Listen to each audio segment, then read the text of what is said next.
Here we go. Rabbi Yossi Lew has joined us on this very special edition of our weekly special guests.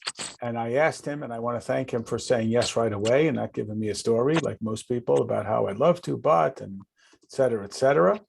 We've got everybody hopefully muted so we don't get any background noise, but we will give you an opportunity if you want to unmute and join the conversation.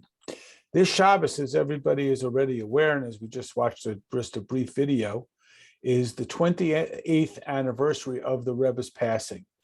And so as we are preparing ourselves emotionally, spiritually, and as I mentioned to people, I will personally be traveling to daven at the Rebbe's gravesite. So if you'd like to send a letter of blessing request, feel free to send it to me. Please get it to me before Thursday so that I'll be able to deliver it. And I asked Rabbi Lew, and he very graciously agreed to join us. So first of all, thank you, Rabbi. Most people give me a hard time and a story and so on. So let's start at the beginning. Let's go back 28 years ago, if we could, and give us a little bit of a sense of what your personal life experience was on the 3rd of Tammuz in 1994. Hello, good evening, everyone, and thank you for having me. And Rabbi, thank you for the opportunity. I'm not sure why people would love to and then don't, if they love to, but I am very excited to be back, and hopefully next time all these Zooms will zoom away to personal, so that we'll be able to actually say l'chaim, sing a song or two, and have a Farbrengen the way it was meant to be. Amen. 28 years ago, Saturday night, and it was about 2 o'clock in the morning. And one of my colleagues, we were only a handful of people then in Atlanta. And one of my colleagues called and said, "Have you spoken to New York?" And I knew that if he's going to call at 2 o'clock in the morning, something is dead, very, very, very wrong. And I called my sister. And my sister, I said, "How am I going to call somebody at 2 in the morning?" He says, "Call New York." I said, 2 in the morning. He says, "I promise you, no one's asleep." Well, I knew already, I already felt in my heart that this is not good. I called my sister. My sister said, "Mashiach has to come." I said, "Tell me, what happened?" And it was on WCBS News every 5 minutes throughout the night that the Rebbe had passed away. Such a major story that it was carried like constantly on the New York news. By 7 o'clock, we were on a plane to go to New York. And as soon as I heard confirm the story, it was so incredible. It so didn't register that I said to myself, I am going to be standing at the gravesite. I don't care what it's going to cost me. And I was standing in 770, and we were all like, we couldn't believe it. 4 o'clock was the funeral, and nobody believed that it was going to happen. And it happened. And we tore our garments just like we would do for a parent and a loved one. And I ran a couple of blocks behind the funeral, and then took over the funeral and jumped into a car which had a window open with a bunch of elderly Chabad Hasidim. They tried to push me out, but I said, "Listen, guys, I'm not going to go. You're not going to get me out. So either you let me stay, or you're going to, make room for me or not." Anyway, I squeezed in and I went all the way, and I actually got to the cemetery before the entourage did. And one of my dear friends, who was standing at the door of the oil, only letting in the VIPs, I said to him, "If there was ever a favor that you ever had to do for me, or that you ever will have to do for me, I'm asking you to cash it in now." And he said, "I can't." He says, "It's not possible. It's a very small place. It's not going to fit all these people." And I said, "Let me push you aside."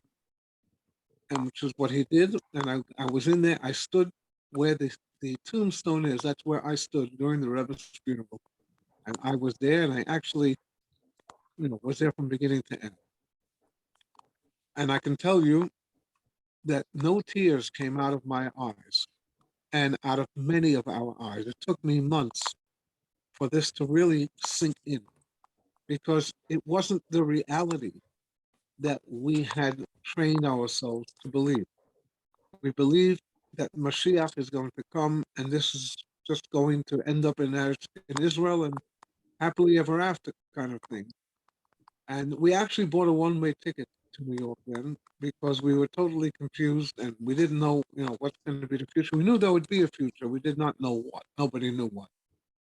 The end of the funeral, one of the shluchim, the head shaliach to California, Rabbi Shlomo Kunin, after everything was said and done, that means the grave was dug, and the grave was covered, Kaddish was recited, and there was just this silence at the end of now what?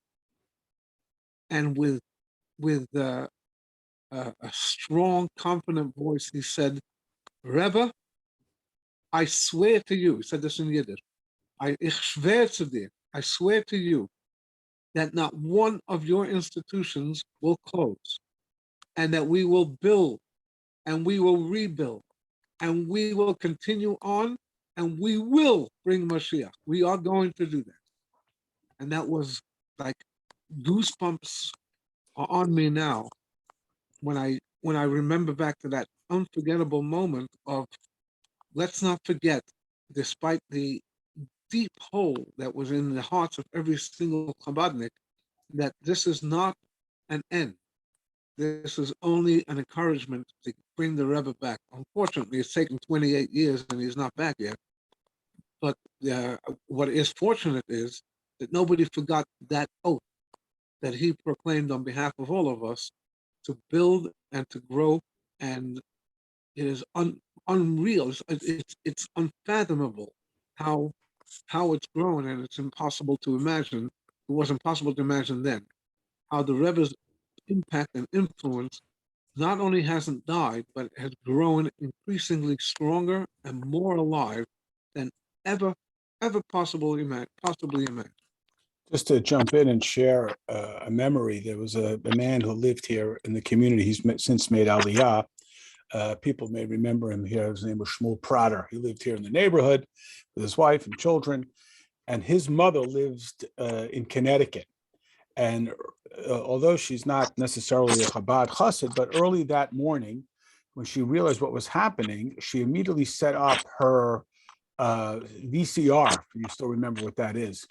And she started to tape all of the Sunday morning news shows, all the way through the Sunday evening news shows. And every one of them, the local, as well as Ted Koppel and the national news programs, every single one of them began, their opening story was Today in Brooklyn, and it was about the Rebbe's passing. And in the early morning, it was about the news. Then it was about the actual procession and funeral. And in the evening, there was reaction. Just to add, I mean, she didn't edit this. Wasn't a professional. She was just the raw footage, which I had the VHS tape, and I sent it off to Jem. And unfortunately, I think it got lost in a box somewhere. But at the very end, in the evening news, after watching these clips, they did also add that this just in, Nicole Brown Simpson and Ron Goldman have been found murdered later that evening on June 12th, 1994. But let's fast forward now, Rabbi. As you mentioned, who would have imagined at that time Rabbi Kunin had that tenacity that he has and that leadership to make this absolute declaration? And of course, here we are 28 years later. Can you talk about what that means to you, what that means to the world of Jewry? What has gone on in the 28 years since the Rebbe's passing in the broader world of Chabad?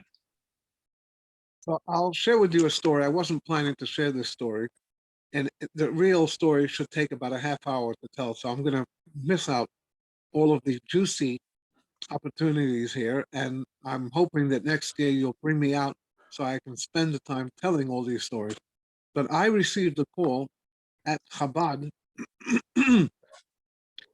in Atlanta. I used to live in Atlanta till about 10 years ago. Now I live in Peachtree City, that's outside of Atlanta. But I received a call one afternoon in August So that would be about 2 months, 7, 8 weeks after the Rebbe's passing. We were living in total confusion. We don't know. It's darkness. What is happening? What is going to happen? What are we going to look like? What are we going to tell our children? How will Chabad move on and move and grow from this? And it was Coca-Cola, corporate Coca-Cola on the phone, and Coca-Cola wanted to meet, and they came to a meeting. None of them were Jewish, and they told me, again, I'm skipping all of the very good, beautiful details here, but they told me that they have teams that monitor the news and 24/7 all over the world, because Coca-Cola wants to be involved in certain matters around the world if it pays off for them. And they said that there's not a single newspaper in the entire United States that didn't carry the story of the Rebbe, and not a single reputable newspaper from around the world that didn't carry this story. And they said to me that they started doing investigation, and they found out that when the Rebbe wanted something done, he announced it at one of these gatherings, and within 24 hours, they had these bumper stickers. The world was buzzing. Those trucks in Manhattan is exactly what they said. And they want to know what they what's the secret of Chabad? What can they take from the Rebbe? So, because it takes them 2 years to produce a new flavor. And for Chabad, it takes them 2 minutes. And so, again, to take the details are very, very beautiful and very important to the story. But the bottom line is, I told them there is no secrets, and that the Rebbe was and will continue to be the man of God. The Torah calls Moses Ish HaElokim. At the very end, the last portion of the Torah, it refers to Moshe as Ish HaElokim, the man of God. Why do you have to call him that? Because there is a man that God places in every generation, and that man is responsible to give over to the world what God wants the world to do. Coca-Cola stood up and walked out after that meeting, a half-hour meeting. But when I sat back down at my desk, I said to myself, as a reminder, Coca-Cola is a household name around the world, and they invented a flavor. Like, it's not orange and lemon, and it's Coke, and they are always at the top companies in the world, always in the top business, and all they do is sell drinks, sell flavored water, and they're so successful that they've invented a flavor. They're always on top, and they're coming to us to learn how to be successful. I just like, wait a minute, do you realize where you are? Sometimes you miss the forest because of the trees. The impact that we have as the winning team of Judaism because of the Rebbe ultimately is the secret, or Coca-Cola put it at that. It's not a secret. It's all out there. The reason why I'm in Peachtree City today is only because of the Rebbe. And that was 10 years ago, or 18 years after his passing. And my children are doing this, and they were born after his passing as well. And the reason why Rabbi Epstein is doing what he's doing, because I guarantee you, folks, it's not always hunky-dory. He could also tell you, I love to do it, but the bottom line is, it's the Rebbe's, I would call it demand, but that's not the appropriate word. It's the Rebbe's urgency who inspired us to be part of this dream. The dream is that we are not simply a chain, a link in the chain all the way back, but we will create a new chain. And after the Holocaust, and after all the apathy, and after the anti-Semitism and everything else, we have been able to go everywhere in the world, over 110 countries and 50 states, in order for us to make sure that the Rebbe's life, the Rebbe's message, the Rebbe's spirit, and the Rebbe's vision and dream will continue stronger than ever. It's that man that is responsible, the man of God. And the point is, there was no other man of God that has been sent to this world in the last 28 years.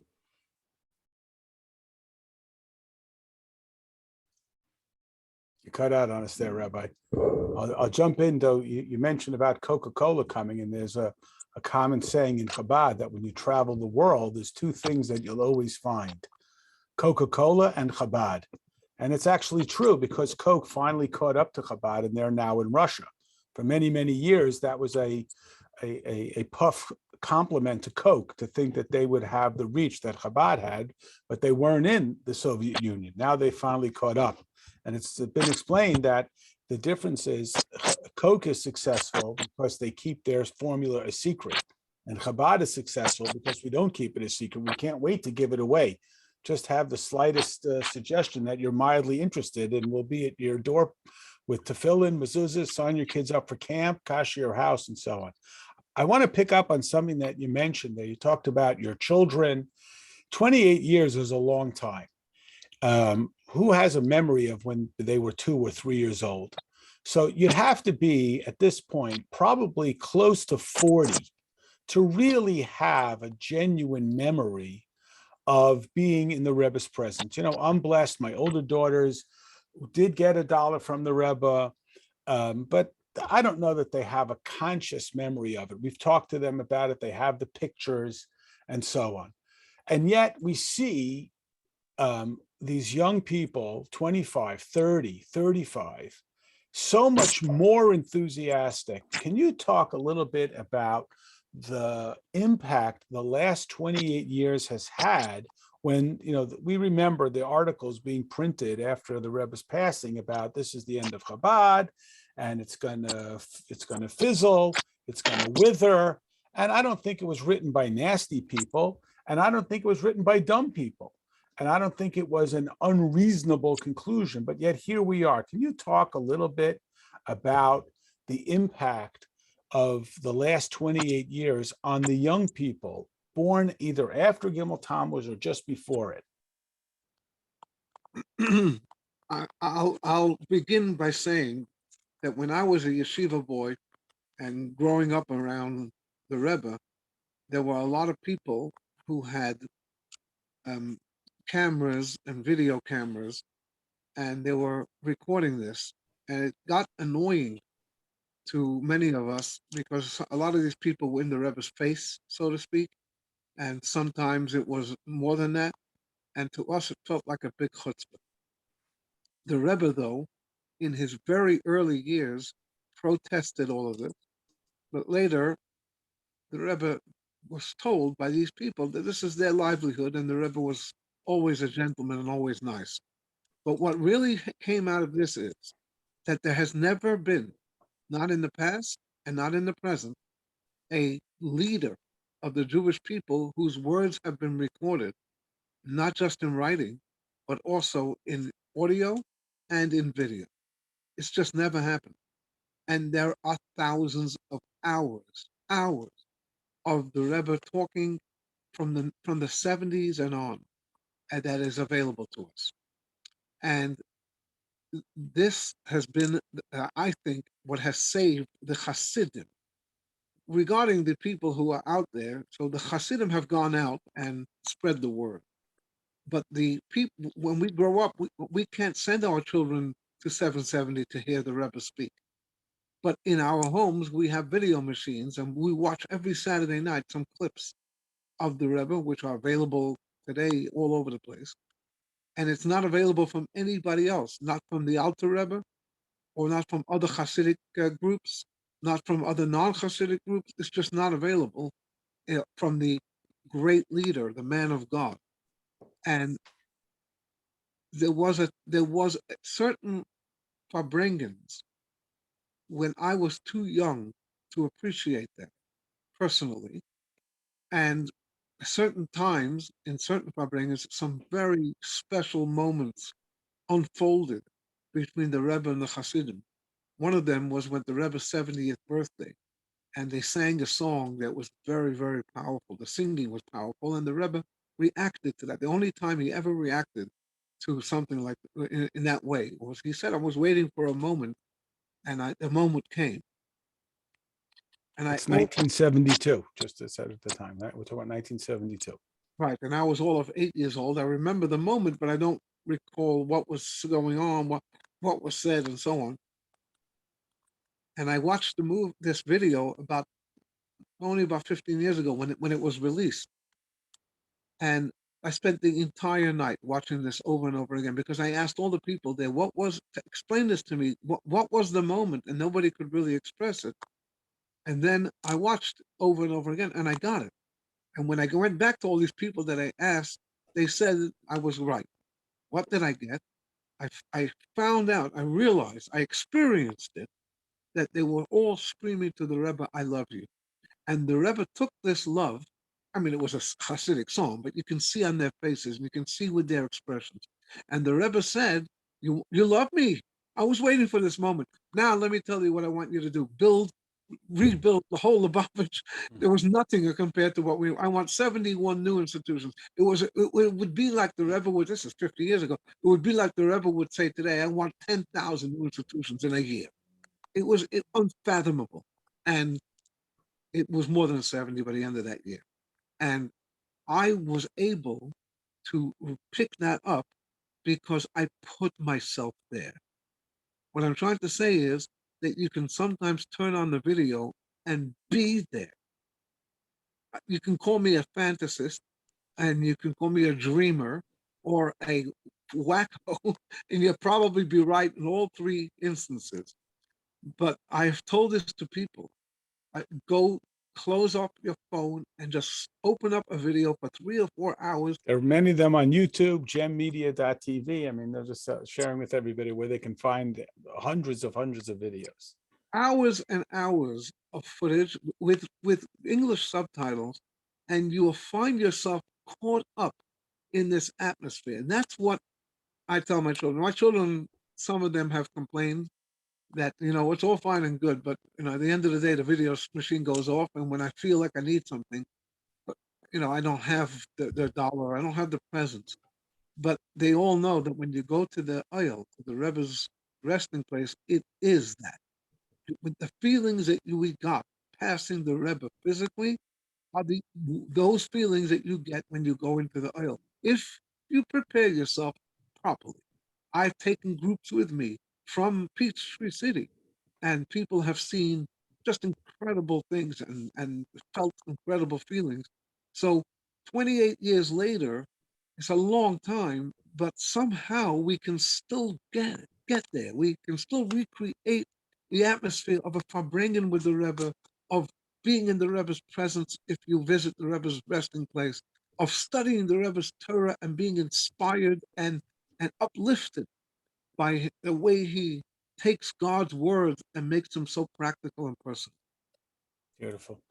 Rabbi, I want to be respectful of your time, and if people want to jump in and unmute themselves and ask a brief question, we do want to be respectful. Can you talk just a little bit about the Rebbe's impact beyond the Jewish world, beyond the Hasidic world, and beyond even the Jewish world, and how that, you talked about Coca-Cola coming to Chabad. Can you talk a little bit about that and how 28 years later, we're still seeing that impact? Being that the Rebbe was the man of God and is the man of God, God is the God of everyone. And therefore, he was very relevant to non-Jewish people. Of course, his main focus was the Jewish people, and the Jewish people have a lot of issues and needs. And the Rebbe was a true shepherd of the Jewish people. But he was very, very much, it took an interest, and a deep interest, and a demand of his followers as well, to look out for the interests of the non-Jewish people as well. I was talking to my friends, and please don't jump down my throat. But I was talking to my community this Sunday during a class, and we have this Roe v. Wade issue, and I said to them, please, I'm not going to discuss it because it's a volatile issue, and it doesn't matter. My opinion is not relevant over here. But I have one question to ask. Most people in the world who have any kind of logical sense will agree that there is a creator, a maker to this world. Has anybody asked, what does God want? What is God's opinion here? Does God have an opinion about this? again, without taking any side and without making any statements, this is what the Rebbe was saying. The separation of church and state is a phenomenal, important part of the United States, but it's not God. The God that's God, everyone's God, should remain everyone's God. And what does God have to say about these things? Not again, I'm not asking you to follow God even.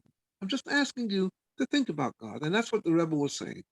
Think about God and you will resolve a lot of issues because people will realize that there is a higher element in this world. This was the Rebbe's call for, it began really in earnest in 1980 and it went all the way through till 1990, that the Rebbe was calling for us to speak to the non-Jewish people to connect to God and do what God wants them to do as well.